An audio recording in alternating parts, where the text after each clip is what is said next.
এশার নামাজ যদি কেউ জামাতে পড়ে ঘুমায়, আবার ঘুম থেকে উঠে যদি ফজরের নামাজ আদায় করতে পারে, ঘুমাইয়া যেই সময়টা কাটাইলি ওই সময়টাও নেকের পাল্লায় ওজন দেওয়া হবে।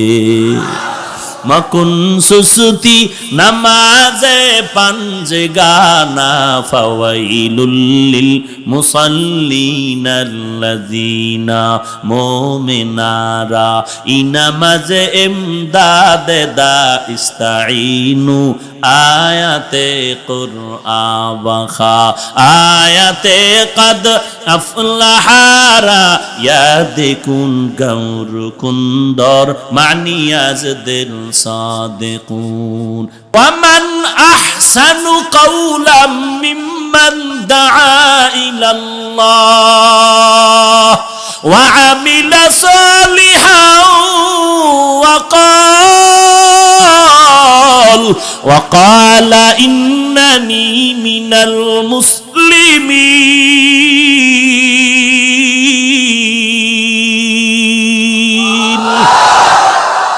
আয় বেরাদার দূরে বাসা জিয়ারে বদ ইয়ারে বদ বদ তরবুয়াদাজ মারে বদ তন হাতরা বর জানাব ইয়ারে বদ বর জানে ইমানত জানাব।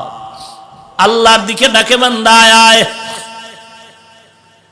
আমার দলে আসো। না না, তুমি আল্লাহর গোলামি করো, নবীর সুন্নাত মানো, নবীর তরিকা মতে চলো, নামাজ পড়ো, পর্দা করো, হালাল খাও, দস্তারখান খাও, টুপি পরো, দস্তারখান বিছাইয়া খানা খাও, চেয়ার টেবিলে খাইও না, নবীর সুন্নত না। সমতল জমিনে দস্তারখানা বিছায় খানা খাও, নবীর সুন্নত। খানার আগে একটু নুন হালকা মুখে দাও, সুন্নত। খানার মধ্যে আসন ছাড়া 3 তরিকায় বসো, সুন্নত। এরপরে খানা পড়ে গেলে উঠাইয়া খাও, সুন্নত। খানার আগে বিসমিল্লাহি ওয়া আলা বারাকাতিল্লাহ বলো, সুন্নত। খানার আগে বিসমিল্লাহ বলো, সুন্নত। পানি পান করো তো 3 শেষে পান করো, সুন্নত। ডান দিক দিয়া খানাটা শুরু করো, বিসমিল্লাহ বলে, সুন্নত। এই যে সুন্নত গুলো শিখায় চরমনাই তাবলীগ ওয়ালারা, এর নবীর উম্মতের দল। এরা গাঞ্জা শিখায় না, গাঞ্জা খাওয়া শিখায় না, নামাজ শিখায়, পর্দা শিখায়। এরপরও আল্লাহর বান্দাদের নিয়ে 24টা ঘন্টা কান্নায় বিভোর হয়ে থাকে। ও আল্লাহ গো, তুমি আমাদের মাফ করে দাও, জাহান্নামের আগুন সহ্য করতে পারবো না। ভাইরা আমার, আল্লাহ রাব্বুল আলামিনের গোলামি আর নবীর আদর্শ এটাই শিক্ষা দেয়, আর কিছু না রে বাবা। অন্তর থেকে হিংসা ছেড়ে দাও, জাহান্নামের ভয় অন্তরে ঢুকাও।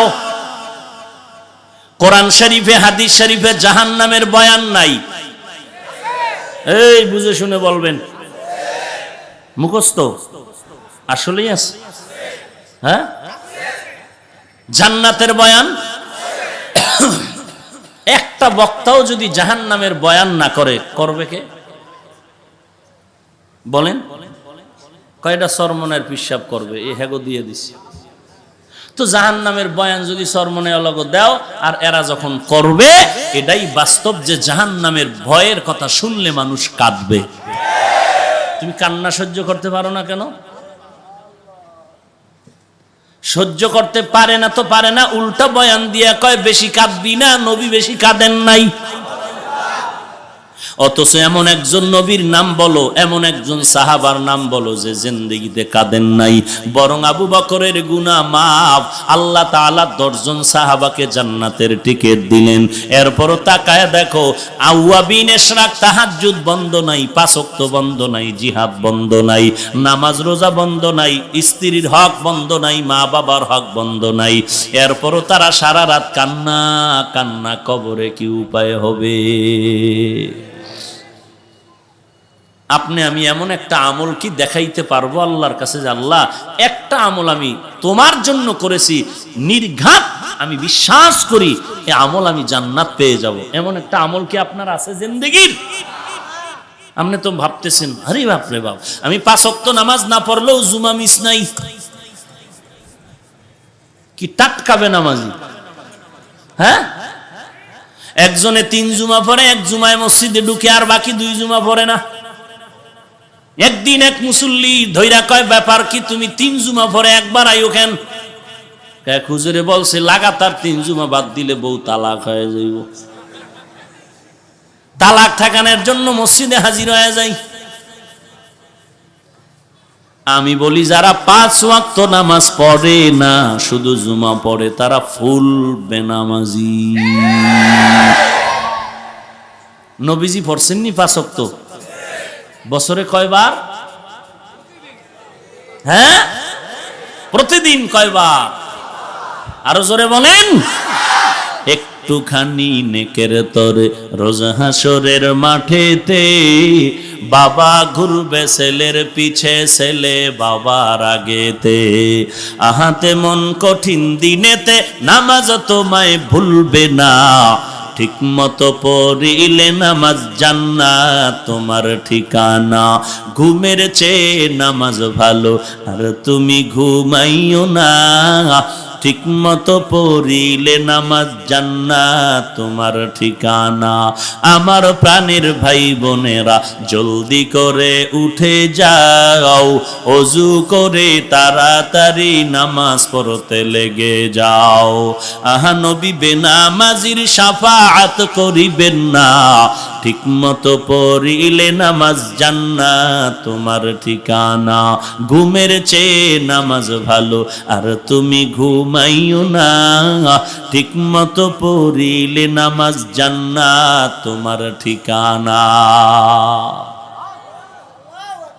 5 বেলার নামাজ যদি পড়ো রে গোলাম, আল্লাহ বলেন, ও নবী উম্মতের জানায় দেন, আমি আল্লাহ বান্দার উপরে খুশি হইয়া 5 বেলার নামাজের বরকতে 50 ওয়াক্ত নামাজের সওয়াব দিয়ে দিব। আপনার উম্মতের জানায় দেন, এশার নামাজ যদি কেউ জামাতে পড়ে ঘুমায়, আবার ঘুম থেকে উঠে যদি ফজরের নামাজ আদায় করতে পারে, ঘুমাইয়া যেই সময়টা কাটাইলি, ওই সময়টাও নেকের পাল্লায় ওজন দেওয়া হবে।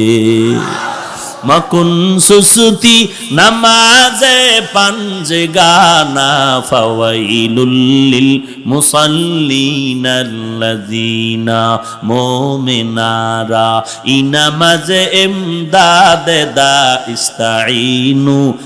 আয়াতে কুরআন বাখা, আয়াতে কদ আফলাহারা ইয়াদিকুন গৌর কুন্দর মানিয়াজ দিল সাদিকুন। আল্লাহ তাআলার নবীর উপরে কোরআন নাজিল হলো 40 বছরের পরে। দীর্ঘ 40 বছর নবী কি করলেন বলে, বাইতুল্লাহর থেকে একটু দূরে একটা পাহাড় আছে, হেরা পাহাড়, হেরা গুহা, গারে সৌর। নবী ওখানে গিয়া পাথরের পথ পেরিয়ে, জঙ্গল পেরিয়ে গিয়া, আমার নবী ওখানে বাইতুল্লাহর দিকে ফিরে ফিরে আল্লাহর ধ্যানে সময় কাটাতেন। 1 দিন 2 দিন 3 দিন 1 সপ্তাহ নবী আসেন না। আম্মা জান খাদিজাতুল কুবরা রাদিয়াল্লাহু তাআলা আনহা, নবীর মুহাব্বত। ওই মহিলা মানুষ, রাস্তা নাই, এখন তো রাস্তা এসি লাগানো, হেরা গুহায় উঠার জন্য সিঁড়ি, উপরে দোকান, তখন তো কিছুই নাই। এত কষ্ট করে করে আম্মা জান খাদিজা ওই পাহাড় বেয়ে অনেক উপরে উঠে, আম্মা জান খাদিজা নবীর কাছে গিয়া গর্তের ভেতরে নেমে নাস্তা পৌঁছায় দিতেন। আল্লাহ তাআলা যখন কোরআন অবতীর্ণ করবেন, জিবরাইল আলাইহিস সালামকে পাঠালেন। নবী হেরা গুহার মধ্যে ধ্যানে মগ্ন আছেন। জিবরাইল আমিন আসলেন, রহমাতুল লিল আলামিনকে দাঁড় করালেন। দাঁড় করানোর পর জিবরাইল আমিনের সিনার সাথে রহমাতুল লিল আলামিনের সিনা মোবারকটা লাগায় দিলেন। সিনা মোবারকটা, এই যে গজবের মোবাইল, এত কচু দিলাম, এই সারা বাংলাদেশে আমার মতো এই মোবাইল নিয়ে আর কে বলে? এরপরও লজ্জা শরম না থাকলে আর কি করা। এজন্যই তো নবী বলেন লা ঈমান আলিমান লা হায়া আলা, যার হায়া নাই তার লজ্জা, তার ঈমান। ল্যাংটা হলেও বলে 50% ইজ্জত এখনো রিজার্ভ। কেমন বেহায়া। আমেরিকার ডব্লিউ বুশ জুতার বাড়ি খাইলো, সাংবাদিক জিজ্ঞাসা করলো কাইফা হাল, জুতা খাওয়ার পরে কেমন লাগলো? বেহায়া ডাক দিয়া বলে ডোন্ট মাইন্ড। কত বড় বেহায়া হইলে বলে জুতা খাইছি যে কিচ্ছু মনে করিনি, এটা আমার গণতান্ত্রিক অধিকার। ভাইরা আমার, কত জিন্দেগি নষ্ট করে ফেললো এই মোবাইল, চরিত্র নষ্ট করে ফেললো, মা বাবা সন্তানের মাঝখানে ফাটল সৃষ্টি করলো মোবাইল, স্বামী আর স্ত্রীর মাঝে ফাটল তৈরি করলো মোবাইল, তাজা তাজা যুবকের প্রাণটা অকাতরে বিলায়ে নিল এই মোবাইল। আপনারা বলবেন কি হুজুর আপনি চালান না? আমি মোবাইল চালাই না, মোবাইল আমারে চালায়, মোবাইল আমাকে চালায়। তার মানে কি আমি মোবাইলের গোলাম না, প্রয়োজনে মোবাইল আমার গোলাম।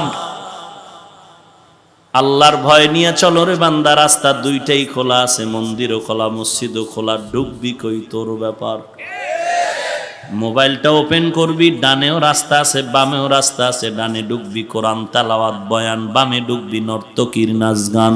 এবার কোথায় ঢুকবা তোমার ইচ্ছার উপরে নির্ভর। মোবাইল যারা অল টাইম চালাও, ডাক্তার দেখাও। এই ফরাজি হাসপাতালের ভাই আছে, ফ্রি চিকিৎসা। তোমার যৌবন ড্যামেজ হয়ে গেছে, কিডনির উপরে গজব, এইসব মোবাইলের কারণে চোখের পাওয়ার শেষ, যৌবন শেষ। বিয়া টিয়া যা কপালে আসিল এত আগেই শেষ করতেছো। বউ পাবি কিনা আল্লাহ ভালো জানে, নয় পাইতে যাই মরো আল্লাহ ভালো জানে। নিয়ত তো ভালো না। বিয়ে পাশ করার আগে বিয়া পাশ করেছিস? হ্যাঁ হ্যাঁ রে যুবক, আল্লাহ হেদায়েত দান করুন। কই গেল আরামের ঘুম, কই গেল খানা? মায় বাধা দিলে মায়েরে গালি। তোমার ঘুম তুমি ঘুমাও, আমাকে ডিস্টার্ব করো না। আল্লাহ হেদায়েত দান করুন। আর ছাত্র যারা মোবাইল চালায়, এরা ছাত্র নামের কলঙ্ক। এদের জিন্দেগি পুরাটাই শেষ। এরাই এক সময় শিক্ষকের বিরুদ্ধে আন্দোলন করে, এরাই শিক্ষকের বরদোয়া নিয়ে রাস্তায় ঘুরে। একটু আগেও বলেছি, মানুষের জিন্দেগির মূল পাওয়ার আদবের ভেতরে। রাহমাতুল লিল আলামিনের সিনা মোবারকের সাথে জিবরাইল আমিনের সিনাটা লাগাইয়া মৃদু চাপ দিয়েছেন আর বলেছেন ইকরা, হে নবী আপনি পড়ুন। নবী কি বললেন? নবী বলেন মা আনা বিকারিন, আমি পড়তে জানি না। বাতিল বেদাতি ভণ্ডরা এখানে তরজমা করে নবী নাকি বলেছেন জিবরাইল তুই কে রে তোর কাছে পড়ুম না। অতি ভক্তি চোর, অতি বেয়াদব ডাকাত। অতি ভক্তি চোর, অতি বেয়াদব ডাকাত।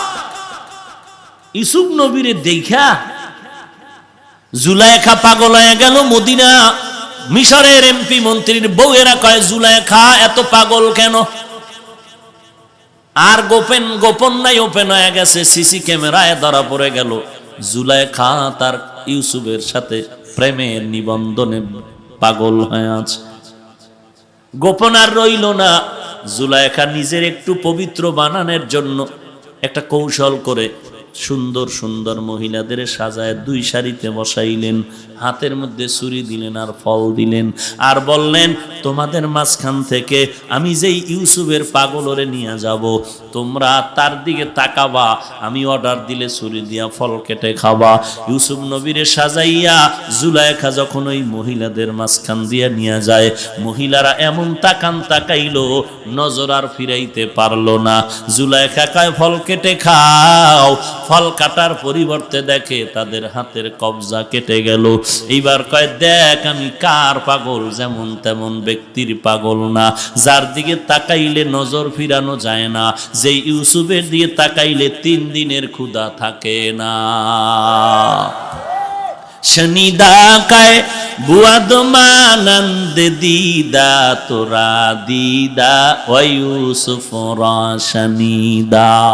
মহিলারা ইউসুফ নবীকে দেখে যে শব্দটা বলেছিলেন যে মা হাজা বাশারা, এই এটা তো মানুষ না রে, এটা তো মালাকুন কারীম, এটা সম্মানিত একটা ফেরেশতা। ইউসুফ নবীর কি কইছে? মানুষ না। বলেন ফেরেশতার দাম বেশি না মানুষের? সবাই বলেন। এখন যে দাম দেওয়ার জন্য ফেরেশতা বলল, দাম বাড়লো না কমলো? কথা বলেন না কেন? কেন কমাইলো? কমানোর তো নিয়ত নাই। কেন কমাইলো? ইউসুফ নবী মানুষ, একজন নবীর সন্তান, তার মর্যাদা কি কথা বললে বাড়বে, ওই বাড়ার মতো মর্যাদার এলেম ওই মহিলাদের মাঝে ছিল না। আমাদের সমাজে এরকম অতি আবেগী একদল মানুষ এখনো আছে। কি কয় জানেন? টেলিভিশনের বক্তা যদি একই সময় ঘরে ঘরে হাজির হয়, আমার নবী মদিনা থেকে কেন মিলাদে আসতে পারে না? এটা কোরআন শরীফের কত নাম্বার আয়াতের তাফসীর? হ্যাঁ, আমার নবী কি টেলিভিশনের বক্তার মতো? সম্মান কমাইলো না বাড়াইলো? 2 ভিক্ষুক ধাক্কা খাইতে খাইতে যমুনা সেতুর কিনারায় হাজির। দেখাই কার সর্বনাশ, এত বিশাল সেতু বানাইছে কে রে? একজনে বলে সরকার। 30,000 টাকার নিচে তো আর ভাড়ে নাই। আর একটা তার সেরা 30,000 টাকা এত বড় বিশাল সেতু কেমনে হয়? কম পক্ষে 40,000 লাগছে। ভিক্ষুক 2টা যমুনা সেতুর গুণগান গাইলো, হইল না মর্যাদা কমলো? কমানের উদ্দেশ্য কিন্তু নাই, প্রশংসার নিয়তে গুণগান গাইলো, কিন্তু হয় নাই। কেন হয় নাই? বলে যমুনা সেতুর গুণগান গাওয়ার জন্য যেই মেধা দরকার এই ফকিন্নির মধ্যে সে মেধা নাই। কথা বুঝেন? নবী টেলিভিশনের বক্তার মতো? হায় হায় হায়, আল্লাহ সব ভাইকে হেদায়েত দান করুন। আরো জোরে বলেন। নবীজিকে চাপ দিলেন, একটা চাপ দিলেন আর বললেন ইকরা, হে নবী পড়ুন। নবী জবাব দিলেন মা আনা বিকারিন, আমি পড়তে জানি না। জিবরাইল আবার চাপ দিলেন ইকরা, নবী আবার বললেন মা আনা বিকারিন, আমি পড়তে জানি না। জিবরাইল আমিন এবার 3য় চাপ দিয়েছেন, আগের 2 চাপের থেকে একটু জোরে, আর শব্দ বাড়ায় বললেন ইকরা বিসমি রাব্বিকাল্লাযী খালাক, খালাকাল ইনসানা মিন আলাক, ইকরা ওয়া রাব্বুকাল আকরাম আল্লাযী আল্লামা বিল কলম, আল্লামাল ইনসানা মা লাম ইয়ালাম। কয় চাপ? 2 চাপে পারলেন? পারেননি। 3য় চাপে নবী পড়ছেন কিনা? পারি না তাও বলেন নাই, পারি তাও বলেন নাই। নবী চুপ, নবী অস্থির, শরীরে জ্বর, দৌড় খাদিজাতুল কুবরার কিনারায় গিয়া বলে তাড়াতাড়ি আমারে কম্বল দিয়ে আবৃত করে নাও, আমি অসুস্থ হয়ে গেলাম। ভাইরা আমার, এখানে জানার বিষয় হলো নবীকে 2 চাপ দিলেন, নবী বললেন আমি পড়তে জানি না। 3 নাম্বার চাপে নবী চুপ থেকে সমর্থন দিলেন। কেন? কারণটা কি? 1 নাম্বার জবাব, নবী পড়তে জানি না বলার একটা জবাব হলো নবী তো দেখে দেখে পড়তে জানতেন না। জিবরাইল আমিন রেশমি কাপুরের মধ্যে আয়াত 5টা লিখে দেখাইলেন, পড়ুন ইকরা। নবী তো দেখে দেখে পড়তে জানেন না, নবী উম্মি, দেখে দেখে পড়তে জানেন না আমার নবী। 2 নাম্বার, প্রথম যে বলা হয়েছে পড়ো পড়ো পড়ো, কি পড়বো, কার নামে পড়বো, এটা তো স্পষ্ট করা হয় নাই। তৃতীয়বারে বলা হয়েছে রবের নামে পড়ো। আমার রসুল এইবার চুপ থেকে সমর্থন দিয়া গোটা দুনিয়ার মানুষের জানায় দিলেন, ও দুনিয়ার উম্মতের দল, গোটা দুনিয়ার মধ্যে রুহানি রোগের ডাক্তার আমি, শ্রেষ্ঠ ডাক্তার আমি, রহমাতুল্লিল আলামিন। কিয়ামত পর্যন্ত নতুন কোন ডাক্তারের প্রেসক্রিপশন নিবি না, আমার দেওয়া প্রেসক্রিপশন নিয়ে তুই জিন্দেগিটা চালায় জান্নাতে যাবি। তবে এই প্রেসক্রিপশন যদি কেউ না বুঝো, বুঝায় দেওয়ার দায়িত্ব আমি রসুল দিয়া গেলাম ওলামায়ে কেরামের হাতে। ইন্নাল উলামা ওয়ারাসাতুল আম্বিয়া, নিশ্চয় উলামায়ে কেরাম আম্বিয়া কেরামের ওয়ারিস। টাকার ওয়ারিস না, সম্পদের ওয়ারিস না, এরা ইলমে নবুয়তের ওয়ারিস। নবী জানেন কিয়ামত পর্যন্ত আমি থাকবো না, আমার আবু বকর সাহাবারাও থাকবে না। নতুন কোন ডাক্তারও, কথা বলেন না কেন, নতুন কোন ডাক্তার নতুন প্রেসক্রিপশন দিবে অধিকার নাই। কিয়ামত পর্যন্ত উম্মতের রুহানি রোগের প্রেসক্রিপশন আমি রাসূল দিয়া গেলাম। এই প্রেসক্রিপশনটা দেখে দেখে ওলামায়ে কেরাম উম্মতের ঔষধের নিয়ম শিখাবে, উম্মতেরা ঔষধ সেবন করবে, রোগ ভালো হয়ে যাবে। আল্লাহর নবী শিখায় দিলেন, আরে উম্মতের দল, জিবরাইল আমিন চাপ দিয়া নবীকে বুঝাইলেন। 2 চাপে নবী পারলেন না, 3 নাম্বার চাপে নবী পড়লেন বা সমর্থন দিয়া বুঝাইলেন। আমাকে 2 চাপে বলা হয় নাই কি পড়বো, কার নামে পড়বো, 3য় চাপে বলা হলো রবের নামে পড়বো। আমি তো রবের বড় ভক্ত, কারণ 40 বছর হেরা গুহার মধ্যে ফাঁকে ফাঁকে আইসা আল্লাহর সাথে মোলাকাতের ধ্যান করেছি, তাআল্লুক তৈরি করেছি। যখন বলল আমার রবের নামে পড়ার কথা, আমি রসুল সমর্থন দিয়া জানায় দিলাম, নতুন করে আর সবক নেওয়ার দরকার নাই। কিয়ামত পর্যন্ত উম্মতের দল শিখে রাখ, এই জমিনে যত লেখাপড়া দেখবি রবের নামের পড়াটাই পড়বি, এই পড়া ছাড়বি না। জমিনের মধ্যে লেখাপড়া 2 প্রকার। কয় প্রকার? একটা হলো রবের নামের পড়া, আর একটা রবের নাম ছাড়া পড়া। লম্বা চওড়া আলোচনা, 3টা চাপ নবীরে দিলেন কেন? আল্লাহ তো নবী যখন কোরআনের আয়াতগুলো জিব্বা মোবারক নারায় নারায় মুখস্থ করতে চাইছিলেন, আল্লাহ নিষেধ করে বললেন, লা তুহাররিক বিহি লিসানাকা লিতাজালা বি, ইন্না আলাইনা জামাআহু ওয়া কুরআনা। ও নবী, জিব্বা নারায়া তাড়াহুড়া করার দরকার নাই, আমি আল্লাহ আপনার সিনার মধ্যে পুরা কোরআন জমা করে দিব। তো নবী তো, আল্লাহ তো বললেন জমা করে দিব, এমনিই তো দিতে পারতেন। জিবরাইলের দিয়ে জোরে চাপ দিলেন কেন? নবীর জ্বর উঠায় দিলেন কেন? নবীকে অসুস্থ করলেন কেন? আল্লাহর নবীকে চাপ দিয়ে বুঝাইলেন, ও নবী আপনিও বুঝেন, উম্মতের জানায়া দেন, এটা দুনিয়ার কোনো ইলম না, দুনিয়ার কোনো জ্ঞান না, এটা তো আসমানে ইলমের নূর। ইলমের নূর এত পাওয়ার, এত পাওয়ারফুল নূরের ইলম যদি কেউ নিতে চাও, মখমলের চাদরে ঘুমাইয়া পাবি না। এই ইলম নিতে হলে চূড়ান্ত কষ্ট করতে হবে।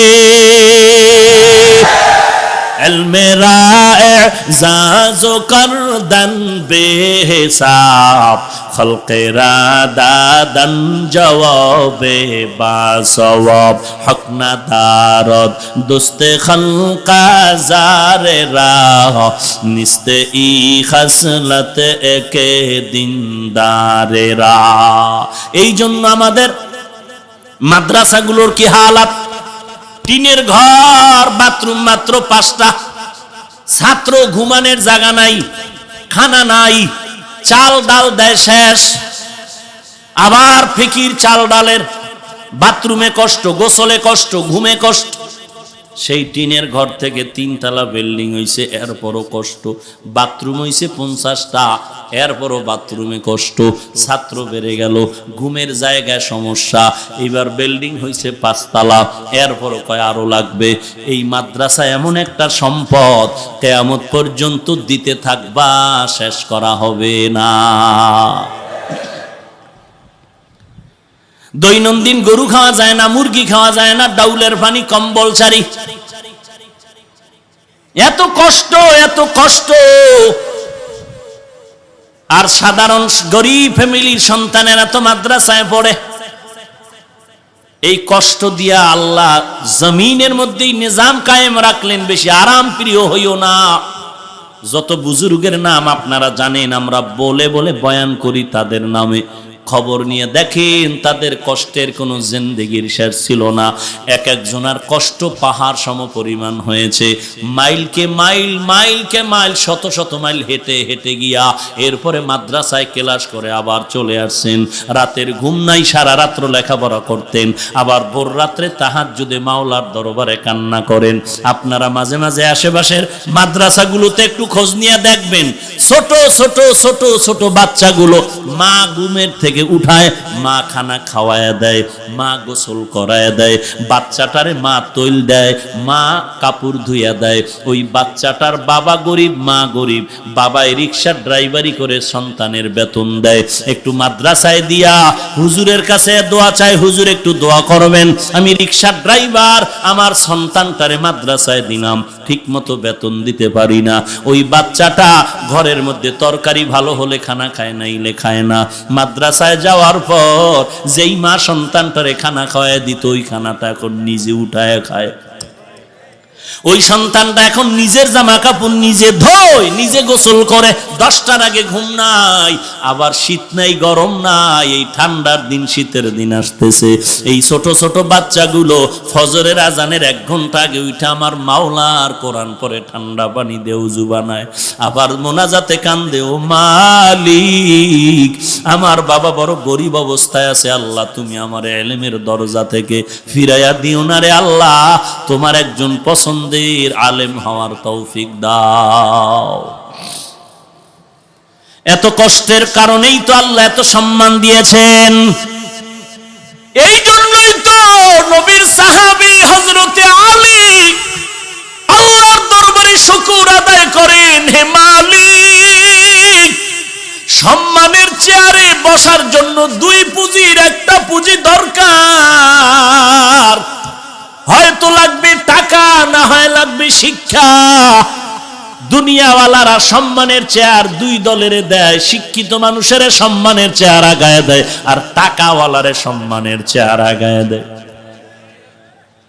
হযরত আলী আল্লাহর কাছে শুকর আদায় করে বলেন, আল্লাহ, সম্মানের 2 পুঁজির একটা আমাদের দিছো ইলমে ওহী, টাকা পয়সা দাও নাই, তোমার দরবারে শুকর হাজার। রাজিনা কিসমাতাল জাব্বার ফিনা লানা ইলমুন ওয়ালিল আ'দাই মালু ফা ইন্নাল মা লা ইয়াফনি আন করিবি ওয়া ইন্নাল ইলমা বাকিন লা ইয়াজালু। হযরত আলী আল্লাহর শুকর আদায় করেন, আল্লাহ, ইলম পেয়েছি, টাকা পাই নাই, দুঃখ নাই, ইলম পেয়ে কলিজা ঠান্ডা হয়ে গেল। কারণ টাকাওয়ালার টাকা আজ আছে, কাল থাকবে না। ইলমওয়ালার ইলম সিনায় ঢুকবে, কখনো বিদায় হবে না। ইলমেরা এজাজো করদান বেহিসাব, খলকেরা দাদান জওয়াবে বাসওয়াব। টাকাওয়ালার টাকা আজ আছে, কাল আছে, আছে নাই, নাই। ওই টাকা দিয়ে কি লাভ হবে, যেই টাকায় জেলখানার মেহমান বানায়। আসতে বলেন কেন? শান্তি টাকায় দিতে পারে না না, শান্তি দেওয়ার মালিক কে? হযরত আলী বলেন, টাকাওয়ালার টাকা আজ আছে কাল থাকবে না, এলেমওয়ালার এলেম থাকবে কখনো বিদায়। 2 নাম্বার, আমি এলেম পেয়ে খুশি, টাকা পেয়ে খুশি না, কারণ টাকাওয়ালার যত টাকা বাড়ে তত দুশ্মন বাড়ে, আর এলেমওয়ালার যত এলেম বাড়ে তত বন্ধু বাড়ে। টাকাওয়ালার টাকা বাড়ে আর কি বাড়ে? কেমন দুশ্মন! ছেলে বাবারে জবাই দেয়, কি জন্য? টাকা চাইছে সন্ধ্যাবেলা। উত্তরবঙ্গের ঘটনা আমি আরো কয়েক মাস আগে বলেছিলাম। সন্ধ্যাবেলা সন্তান কাব্বা 10,000 টাকা মারো। বাবা জানে সন্তানরে টাকা দিলে এক্ষুনি গিয়া গাঞ্জা মদ খাইব। বাবায় বলে দিব না। সন্তান দেরি না করে বাবারে মায়ের শুরু করলো। মারতে মারতে বাবাকে রক্তাক্ত করে ফেললো। মা আইসা সন্তানের পা জড়ায় কান্দে আর কয়, বাবারে আর মারিস না। মা এমন কান্না করলো, মাকে ধাক্কা দিয়া সন্তান বাবারে মাটিতে রক্তাক্ত করে বিদায় হয়ে গেল। হুন্ডা নিয়ে রওনা, মোটর সাইকেল নিয়ে যাচ্ছে। রাস্তার কিনারা গিয়া দেখতেছে এরকম একটা সমাবেশের মধ্যে একজন আলেম বয়ান করে মা বাবার খেদমত সম্পর্কে। ওই ছেলেটা হুন্ডা দাঁড় করায় ব্রেক করে কিছু বয়ান শুনলো। অল্প কিছু কথা শোনা মাত্র দিলটার মধ্যে একটা চুম্বুকের মতো টান মারলো। দাঁড়া থেকে হুন্ডা বন্ধ করে বসে বসে বয়ান শুনলো। এক পর্যায়ে যুবক ছেলেটা ময়দানের পেছনে কান্না করে গড়াগড়ি খায়, ও আল্লাহ তুমি আমারে মাফ করো, তুমি আমারে মাফ করে দাও। মোনাজাতের পরে যুবক দৌড়াইয়া হুজুরের কাছে এসে বলে, হুজুর আপনার পায়ে হাত, আমাকে একটু তওবা করায় দেন। আমার মতো বেঈমান নিমক হারাম এই জমিনে কেউ নাই। হুজুর বলে, এত কান্দো কেন? বলে, হুজুর আমি এত খারাপ, আমার বাবাকে মেরে রক্তাক্ত করে ফেলেছি। হুজুর আমার কি তওবার কোনো দরজা খোলা আছে নাকি? আল্লাহর বান্দা বলে, যা তাড়াতাড়ি বাবার পায়ে ধরে তাড়াতাড়ি ক্ষমা নিয়ে নাও, না হয় তোর এই দুনিয়াও ধ্বংস, পরকালও ধ্বংস। ওদিকে মা কিন্তু সন্তান যখন বের হয়ে গেল রাগ করে দরজা ভেতর দিয়ে আটকায় দিছে। সন্তান ভাঙলেও দরজা খুলবো না। রাতের গভীরে সন্তান দৌড়াইয়া মায়ের দরজার কিনারায় গিয়া মা মা করে চিল্লায় আর বলে, মা দরজা খুলে দাও। মা আওয়াজ দেয় না, সাড়া দেয় না, দরজাও খুলে না। মাথা গরম হয়ে গেল। সন্তান কান্না করে বলে, মা আমি আর বাবাকে মারবো না, আমার মেজাজ এখন ঠান্ডা, আমি তওবা করার জন্য ক্ষমা চাইতে আসছি। এরে আল্লাহর নবীর উম্মতের দল, মা দরজা খুললো। খোলার পরে বলে, আমার বাবাই কই? বলে, তোর বাবা এখনো বেউসায় ওই রুমের মধ্যে পড়ে আছে। সন্তান দৌড়াইয়া বাবার পা জড়ায় কান্না করে আর বলে, বাবা তুমি আমাকে মাফ করে দাও, আর আমি অন্যায় করব না। এরে নবীর উম্মতের দল, আজকে এই টাকা পয়সা বন্ধুত্ব নষ্টের মূল কারণ। আজকে অনেক মাকে সন্তান জবাই করে টাকা পাওয়ার কারণে। মা সন্তানের জবাই করে এই স্বার্থের কারণে, টাকার লোভে পড়ে। এরে নবীর উম্মতের দল,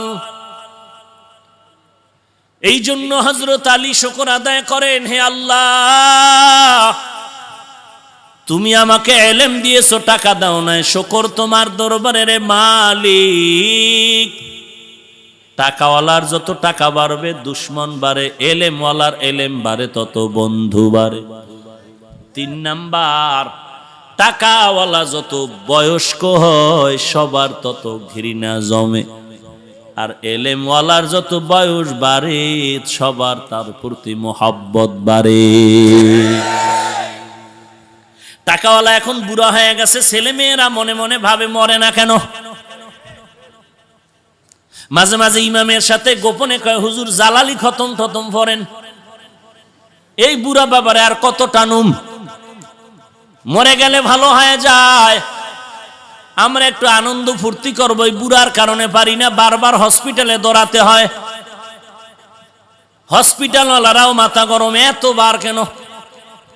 হুজুর একটু হাদিয়া বাড়ায় দিব, দুই একটা খতম মারেন, যেই খতমে বাবায় তাড়াতাড়ি জিন্দা থেকে মৃত্যু হয়ে যায়।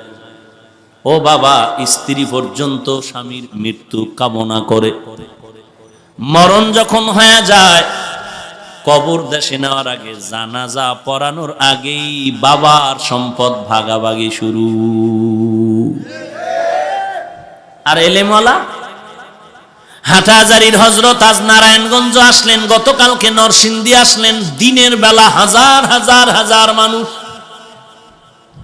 আমার মতো নাখানদানা বড় বড় বড় বড় মুহাদ্দিস আলেমরা লাইনে দাঁড়ায় তার জুতা টানার জন্য। ইলমেরা এজাজু করদান বেহিসাব, খলকেরা দাদান জবাবে বাসওয়াব। এরে নবীর উম্মতের দল, আল্লাহর নবী বললেন রবের নামের পড়াগুলো পড়ো। জমিনের মধ্যে যত পড়া আছে দুই ভাগে ভাগ করা, রবের নামে পড়া, রবের নাম সারা পড়া। বলবো কি না রাগ টাগ করবেন? লাগেনি ভিতরে? মনে কষ্ট আসে? কোরআন হাদিসের ভিতর দিয়া বললে তো একটু কষ্ট লাগতে পারে। আল্লাহ সব ভাইকে হেদায়াত দান। এই ভাই উঠলে মোনাজাত দিয়ে দিব, উঠলে মোনাজাত দিয়ে দিব। ভাইরা আমার, রবের নামের পড়া, রবের নাম সারা পড়া, রবের নামের পড়া, এটার সেন্টার ভিন্ন, পদ্ধতি ভিন্ন, প্রতিষ্ঠান ভিন্ন, নাম ভিন্ন। রবের নাম ব্যতীত যত লেখাপড়া আছে এদেরও প্রতিষ্ঠান আলাদা, গঠনতন্ত্র আলাদা, এদের সব কিছু আলাদা, উদ্দেশ্যও আলাদা। আমার বয়ান শেষ হওয়া পর্যন্ত থাকলে আমি এই কথাগুলো বলবো, কারণ মাঝখান দিয়ে চইলা গেলে কথা অর্ধেক শুনলে প্যাচ লাগাইবো, আমারে গালি দিব। আমি বলবো ভালোর নিয়তে, সে ভালোটা শুনবে না, অর্ধেক শুনে যাবে। আপনারা সময় দিবেন 5 মিনিট। আল্লাহ কাউকে পারবেন ইনশাআল্লাহ, আল্লাহ কবুল করেন। আর যাদের উঠা বসার এইরকম ব্যারাম, আপনারা ভিতরে না বসাটাই তো ভালো ছিল। বাহিরে দাঁড়ায় দাঁড়ায় ভিডিও টানতেন, বয়ানও শুনতেন, কত সুন্দর সুযোগ ছিল। ভিতরে ঢুকে ডিস্টার্ব করেন কেন? আর একটু আগাবো, থাকবেন ইনশাআল্লাহ, আল্লাহ কবুল করেন। আল্লাহর নামের পড়া, রবের নামের পড়া, এটাকে বলে কোরআনের শিক্ষা, ধর্মীয় শিক্ষা, মাদ্রাসা শিক্ষা, আখিরাতের শিক্ষা। আল্লাহর নাম ছাড়া যত পড়া আছে এটাকে বলে জেনারেল শিক্ষা, জাগতিক শিক্ষা, ইংরেজি শিক্ষা, দুনিয়ার শিক্ষা। প্রতিষ্ঠানও কি? দুনিয়ার লাইনের আল্লাহর নাম ছাড়া লেখাপড়ার প্রতিষ্ঠান, স্কুল, কলেজ, ভার্সিটি, আরো কত কিছু আছে, কেজি, শের। আর আল্লাহর নামের লেখাপড়ার প্রতিষ্ঠান মক্তব, নুরানি, হেফজখানা, মাদ্রাসা, জামিয়া। উদ্দেশ্যও কি?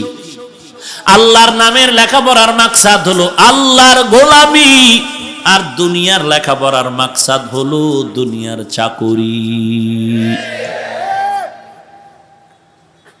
এখন কোন লেখাপড়া করলে কি হতে পারবে আমার মুসলমান ছেলে মেয়েরা, এটাও জানা দরকার।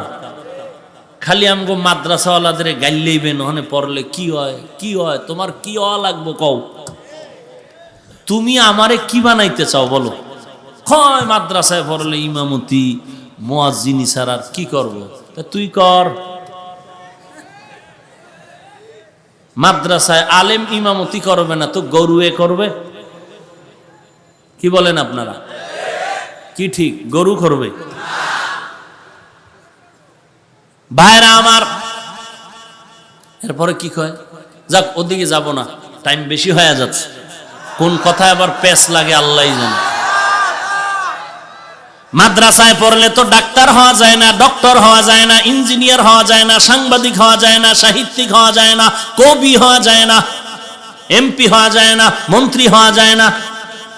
আমরা যদি মাদ্রাসায় বইরা আলেম, মুফতি, মুহাদ্দিস, মুফাসসির, ইমাম, বক্তা, খতিব এইয়া হইয়া আবার ডাক্তার, ইঞ্জিনিয়ার, সাংবাদিক, সাহিত্যিক, কবি, উকিল, ব্যারিস্টার সব যদি হই, কলেজ বন্ধ হয়ে যাবে একদিনের মধ্যে। সরকারের কোটি কোটি টাকা ব্যয় করা কলেজের বিপরীত তুমি আগুন জ্বালাও কেন? কি ব্যাপার? আমরা তো চাই কলেজ থাকবে, ভার্সিটি থাকবে, স্কুল থাকবে, সব প্রতিষ্ঠান চলবে, ওখানে বসে তুমি ইঞ্জিনিয়ারিং পড়ো, তুমি মুসলমান ইঞ্জিনিয়ার হও, ডাক্তার হও, ডক্টর হও, তুমি একজন সাংবাদিক হও, কবি হও, উকিল হও, ব্যারিস্টার হও, এসপি, ডিসি, আইজি হও, ইঞ্জিনিয়ারিং পাশ করবা। আমি যখন মাদ্রাসার বিল্ডিং করব তখন তোমার মতো ইঞ্জিনিয়ার আমার দরকার হবে। আবার তোমার আব্বা আম্মার বিয়াডারে যখন বৈধ করবা কোরআনওয়ালা দরকার হবে।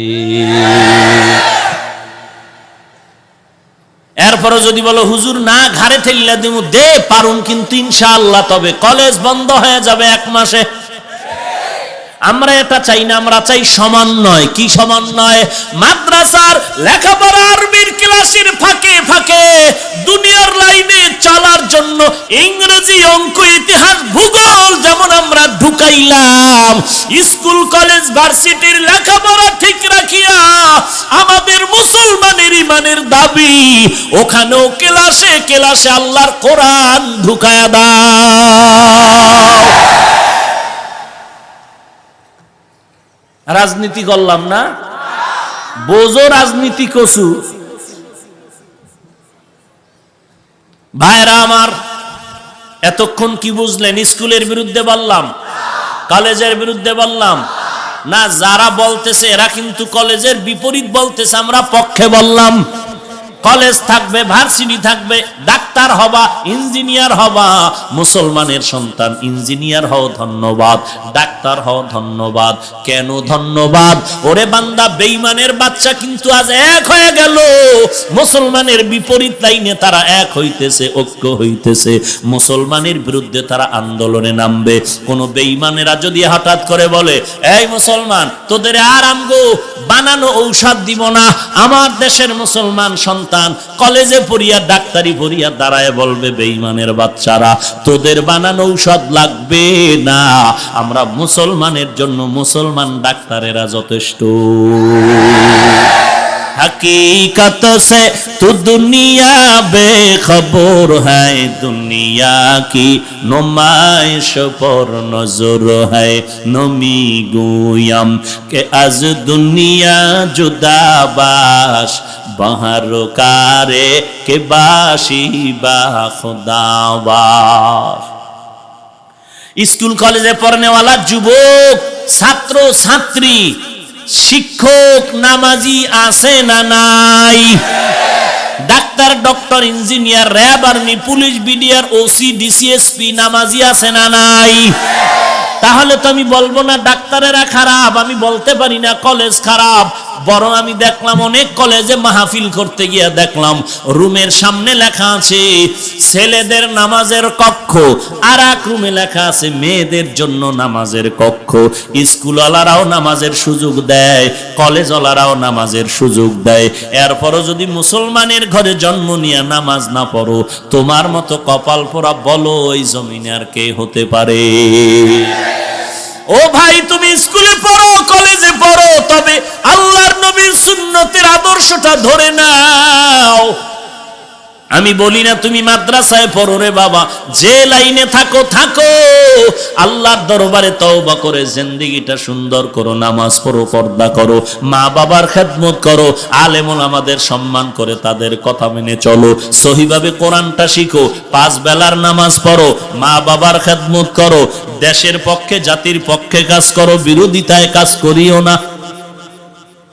আর আল্লাহর কাছে তওবা করো। বলবা হুজুর এটা কেমনে সম্ভব?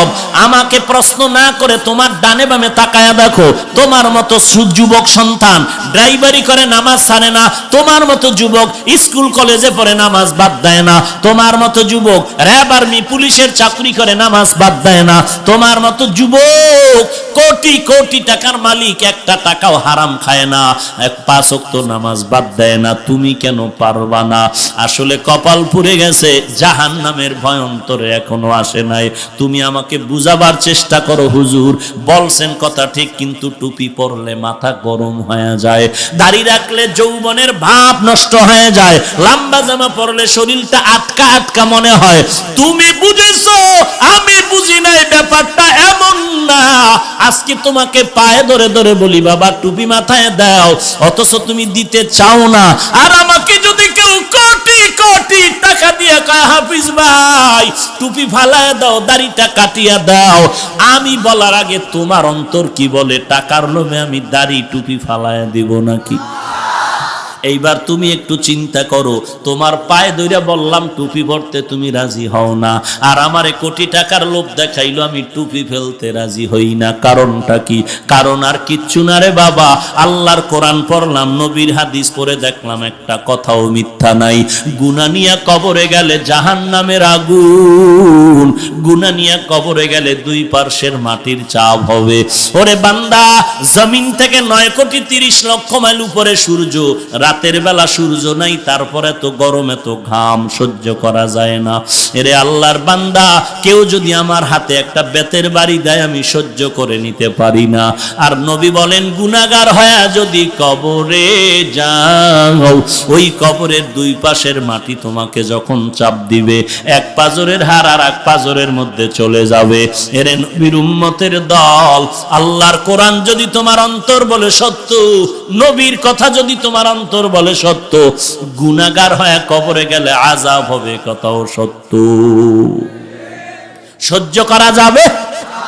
যদি বলো পারবি না, পায়ে হাত রেখে বলি হে যুবক, মা বাবার খেদমত কর, আলেম ওলামার দোয়া নিয়ে চল, 5 ওয়াক্ত নামাজ পড়ো রে ভাই। দুনিয়ার লাইনেও যদি ভালো সন্তান হতে চাও, আদর্শ সন্তান হয়ে যদি সুনাম অর্জন করতে চাও, চরিত্রটারে ভালো বানায় মেরে যুবক, যদি চরিত্র ভালো বানাইতে চাও, 1 নম্বরে মোবাইলের সঙ্গ ছেড়ে দাও, 2 নম্বরে গাঞ্জাখোর বখাটে যুবকের বন্ধু বানাবি না। তাহলে তুই একদিন এসপি যদি হও, মন্ত্রী যদি হও, এমপি যদি হও, ডাক্তার ইঞ্জিনিয়ারও যদি হও, মাটি পর্যন্ত তোর জন্য দোয়া করবে। আলেম ওলামা নাই বললাম, দুনিয়ার লাইনেও যদি তুই থাকো, তোর আদর্শ এত সুন্দর হবে ফুলের মতো, মাটি পর্যন্ত তোর দোয়া করবে তোর আদর্শের কারণে। সে আদর্শ জীবন যদি গড়তে চাও, 1 নাম্বার মোবাইলের সঙ্গ ছেড়ে দে, 2 নাম্বার ওই দুশ্চরিত্র যুবকের বন্ধুত্ব ছেড়ে দে। এই যুবক শুধু তোর চরিত্র খাবে না, তোর জীবনটাকে খেয়ে ফেলবে। খাইতেছে না? খাইতেছে না? কান ধরে টান দিছে, মাথা দৌড়। হাজার হাজার যুবকের চরিত্র শেষ। কলেজের ছেলেরা বলে আমরা বিড়ি টানি, তুইও টান। তো ভালো ছেলে বলে আমি টানুম না, কয় আমাদের হল ছেড়ে জানাইলে মার খাবি।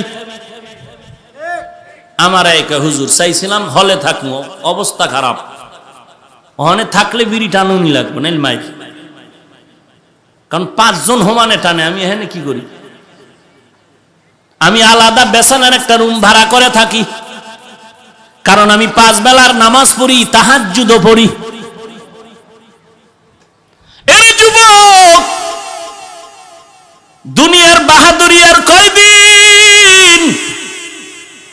একটু চোখ বন্ধ করে তাকায় দেখ, খেলার মাঠে কত বন্ধু নিয়ে খেলাধুলা করেছি, নামাজ অনেকেই নাই। লেখাপড়ার টেবিলে কত বন্ধু নিয়ে কত জায়গায় ঘুরলাম, আড্ডা দিলাম, আজ অনেক বন্ধু নাই। মরণ একদিন হবে, পালানো যাবে না। তবে গুনাহগার হয়ে কবরে যাইও না, কবরের আযাব সহ্য করতে পারবা না। আল্লাহর কোরআন যদি সত্য মনে করো, পায়ে হাত রেখে বলি গুনাহ ছাড়ো, নেকের আমল ধরো। পারো না, আমার মাওলার কাছে তওবা করো। আল্লাহ, এই ময়দানে আমার মতো গুনাহগার আর কেউ নাই, আজকে থেকে তওবা করবো, আর গুনাহ করবো না, নামাজ ছাড়বো না, বেপরদায় চলবো না, মা বাবাকে কষ্ট দিব না, আলেম ওলামাদের বিরোধিতা করব না, গুনাহের পথে যাব না। ও আল্লাহ, তুমি আমাকে তওবা করার তৌফিক দাও। গলায় ছুরি আসলে মরে যাব, তারপরও নামাজ ছাড়বো না, বেপরদায় চলবো না। তওবা করার যদি খাঁটি নিয়ত থাকে, মুনাফিকি যদি না থাকে, হুজুর বুঝি না, মুরব্বী বুঝি না, নেতা বুঝি না, নবীর তরিকা বাদ দিব না, নামাজ ছাড়বো না, এই পাক্কা তওবা করার যদি এরাদা হয়, নিয়ত হয়, খাঁটি তওবার নিয়তে দুটো হাত আমার আল্লাহকে দেখায় দাও। আয় আল্লাহ, সবার হাত আপনি কবুল করে নেন, আমাদের তওবা কবুল করে নেন, তওবার উপরে মজবুত হয়ে চলার তৌফিক দান করেন, আমিন।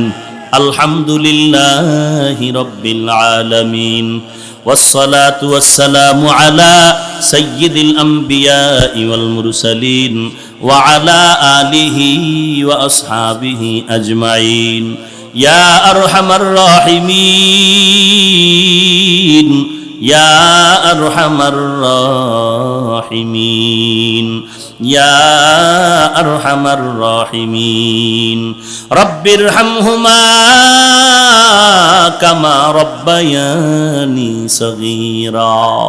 সবাই জবান খুলে মা বাবার জন্য দোয়াটা পড়েন, রব্বিরহামহুমা কামা রব্বায়ানি সগীরা, বাতা হামকো তেরে রাহ কি তরফ है, तेरे राह पर चला हमको खुदाया, बेगुनाह न गुज़श्त बरमा साअते बाहुजूरे दिल न करदम ताअते, या इलाही मुझसे मुझको दूर कर, ताके देखो मुझ में तुझको एक नजर।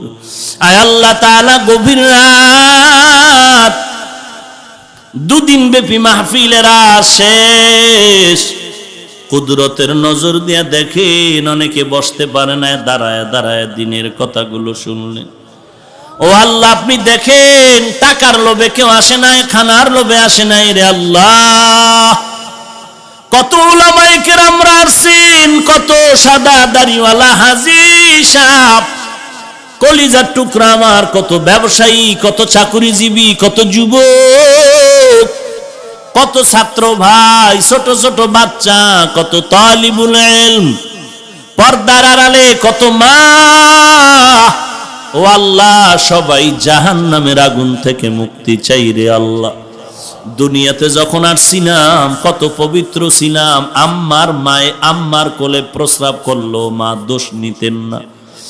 আজকে সেই পবিত্র জিন্দেগি দেখতেছি গুনার কারণে নাপাক, আমার হাত দুইটা গুনাহের কারণে নাপাক, গুনাহের কারণে আমার চোখ দুটো নাপাক, আমার জিহ্বা নাপাক, আমার অন্তর নাপাক, আমার পা দুটো নাপাক। মনে হয় জানো এই ময়দানে আমার মতো গুনাহগার আর কেউ নাই, জাহান্নাম ছাড়া বোধহয় আমার কোনো স্থান হবে না রে আল্লাহ। ও আল্লাহ, তারপরও আশা ছাড়ি নাই, আপনার মতো দয়াময় আর কেউ নাই। কত বড় বড় বেঈমান কেউ তো আপনি মাফ করে দিয়েছেন রে আল্লাহ। আমরা তো আপনার আদরের নবীর উম্মত, গুনাহগার বলে তারাইয়া দিয়েন না রে আল্লাহ। আয় আল্লাহ, আপনি যদি গুনাহগার বলে তারাইয়া দেন, গফফার নামটা কেন রাখলেন? আপনি যদি দয়া না করেন, রহমান নামটা কেন রাখলেন রে আল্লাহ? ও আল্লাহ, গুনার কারণে দিলটা পাথর হয়ে গেল, চোখে পানি নাই।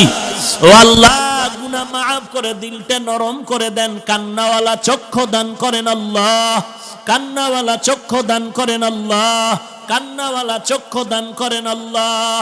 এই ময়দানে কি দিল নরমওয়ালা কান্নাওয়ালা কেউ না?